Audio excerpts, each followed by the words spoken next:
what makes you a leader is your ability to make a decision. Who's with me on this, right? And anybody can make the easy decision, right?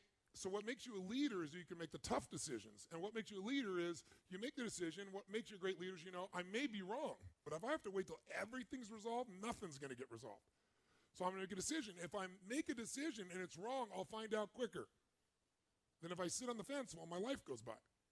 I remember I've shared this with maybe a few of you before, but years and years ago when we had the big Gulf War, General Norman Schwarzkopf's a friend of mine who passed away a few years ago. And I used to bring him in to talk about leadership.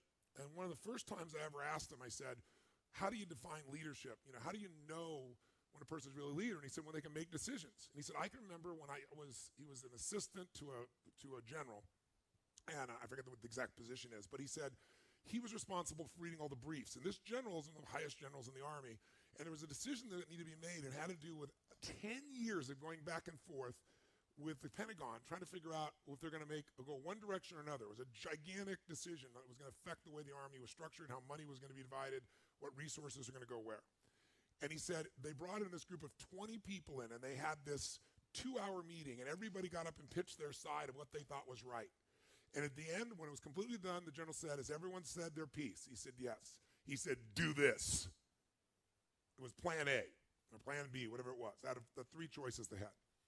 And everybody said, okay, General, saluted him and ran off to go implement this thing. And Schwarzkopf said he was freaking out because he knew there's no way that general could have read everything even he'd read. And this was such a complex piece, and there was only 2 hours, and everybody gave their best. But, oh, my God, there's so many things to consider. And so he finally got up enough courage, he said, to go to the general and said, General, so he said, permission to speak freely.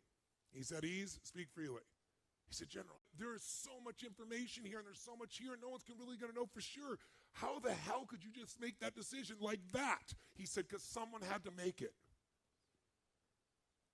He said, because it's been going around for 10 years back and forth and no one being able to make a decision.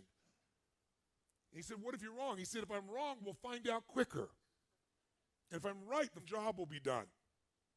Next question. Right? It's like when you're put in charge, take command.